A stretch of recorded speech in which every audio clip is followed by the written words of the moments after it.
The crowd began filling St. Peter's Square several hours ago in a driving rain.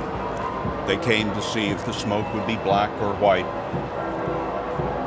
After really only 5 ballots, which began yesterday, most people were beginning to think that they would see black smoke again and the voting would continue tomorrow. But then the realization came that the smoke was white and that they were here to see history. Bells ringing all across Rome tonight, and one suspects all around the world. Mark Phillips is down in the crowd for us tonight. He's been talking to a number of people, including a lot of Americans down there this evening. Mark? Scott, the crowd is just beginning to filter off, this huge crowd which had come from all over Rome to see this momentous event take place. They're just heading off now, and I must say all of the comments here are extremely positive. This is a different kind of pope that they've been used to seeing, certainly for the last 8 years, and of course in the fading years of John Paul before that, there was difficulties with his energy levels and that kind of thing. The crowd seemed, in fact, energized by this pope. They seemed impressed by the normalness, the humility of his language. They responded, both when he asked them for their blessing, he asked them for their blessing, which was a truly extraordinary moment.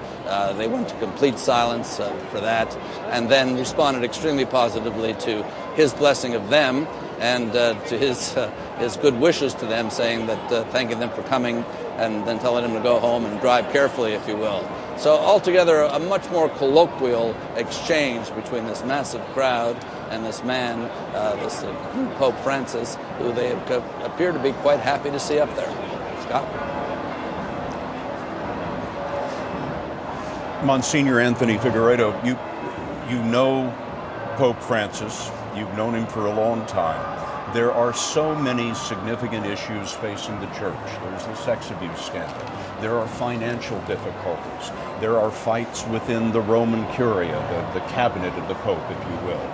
How will this Pope deal with those very real problems of the church? Scott, this is an incredibly courageous choice.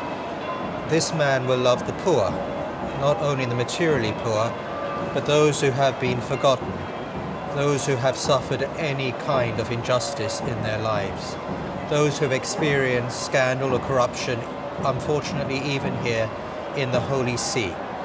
This is what we are going to see in this man, a man who truly reaches out to the lost ones. God is faithful. Jesus did that. He went to the lost ones. And I think that in the choice of this man who has one lung, who would choose a man who has one lung, if not the Holy Spirit? So I think we are in for great change, for great fidelity to Jesus. Delia Gallagher? Well, it's going to be important, I think, to see who he chooses as his Secretary of State.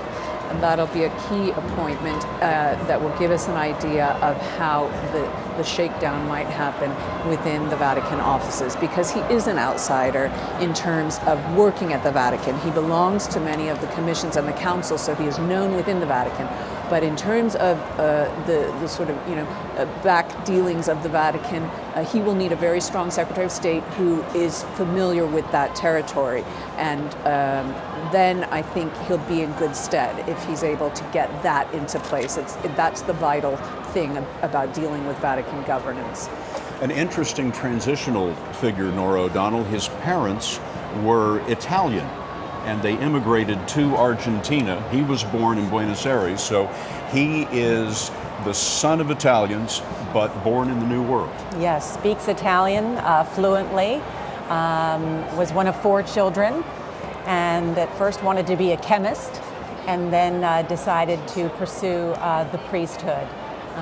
So he certainly, I can only imagine what's going on in Buenos Aires this morning and in Argentina and quite frankly in Latin America with this appointment. I think the challenges for this new pope are big.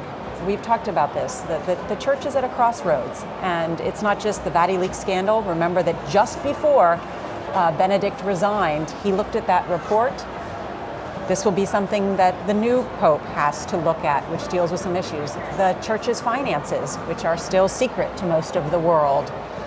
There are a number of challenges for the Church. You know, Norah, when Benedict XVI, just before he was elected, he spoke about the filth in the Church. That was the term he used. And at the time we thought maybe that just referred to sex abuse scandals, but we now know that it refers to a lot of the corruption, basically, that was going on. Well, now he's resigned, but presumably that filth hasn't been entirely cleaned up. So that is what we talk about when we say the governance of the Vatican. Well, Norah, you said that he wanted to be a chemist early in life, but he certainly had chemistry with this crowd tonight. He asked them to love, to have charity, fraternity, and faith in ourselves. Not necessarily the first thing he said, faith in God, but faith in ourselves. What was the message there, Monsignor? Again, I think he is looking at those who perhaps in any way feel that they've been forgotten in society, that God can raise up the lowly, that he can raise us up from the dust heap, and he can do great things with us. This man did not expect to be Pope, I can tell you that. He did not want to be Pope, and he knows that what God has done in him, he can do in every single person, out in the square, but throughout the world. What has his ministry been about in Argentina? Effectively, one, going out to the poor. This is a man who rides the subway tram. This is a man who takes public transport. He wants to be one with the people. And this is what the challenge of the Church is. Perhaps we've grown too big. Perhaps we've forgotten those who really need a message of hope in their lives. As we see the pictures from earlier when he was first shown to the world, Monsignor Figueiredo, you mentioned the cross that he was wearing. What did you notice? What I've noticed, it seems to be very much his own cross. We were looking earlier on together at images of these wonderful, beautiful crosses full of jewels and gold that the new Pope Francis might have chosen. To my eyes, that seems like the simplest of crosses. And I think that truly summarizes his character. I want simplicity, and I want to simply be faithful to what Jesus was faithful to, effectively reaching the poor, the hungry, those who have no one to love them in this world. I am going to love you with compassion and love. Norah? On that very note, I mean, speaking of Pope Francis' compassion, he has shown great compassion for the victim of HIV/AIDS, and while at the same time sticking to the ultra-Orthodox views of the Church, he's shown them great compassion. In 2001, he was known to visit a hospice and kiss and wash the feet of 12 AIDS patients. So that has been part of his ministry, that sort of compassion. And I think also coming from Argentina. He's obviously come from a country which for the past few decades has had severe economic difficulties, and so he knows how to speak to the people during those times. And we kind of sensed that even tonight. And so what better man for our times now? Such a remarkable moment when in the beginning of his comments he said, I need to ask you a favor. I want you to bless me. What did you think of that? He wants to rely on us. And one of the press spokesmen today from the Vatican City State said to me he's been really moved by the American media. And he spoke very highly of CBS because you are bringing this message to people who are far away. We are here in this square.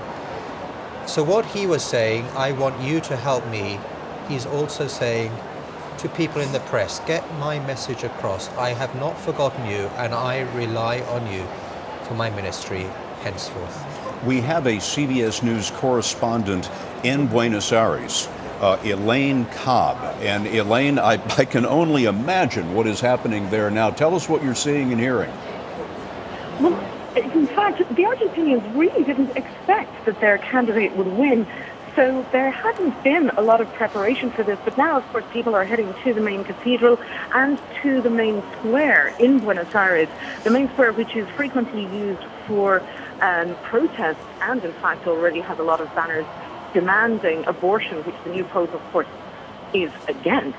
So it's an interesting juxtaposition of the two, of protest and celebration preparing here? Well, it will certainly be a new day when in Argentina tomorrow, when the news of this begins to soak in. What an amazing transformation that will be for that country and Latin America overall, where 40% of the world's Catholics now live in Latin America. Clearly, the cardinals in this decision reaching out to that growing part of the church. And you know, one of the real challenges for Pope Francis now, and I think the main challenge of the Catholic Church, is how to bring a message of Christianity to a world that is indifferent, if not hostile, to religious messages in general. And you know, that's what they talk about when they talk about the new evangelization, is how to bring that gospel message to the modern world.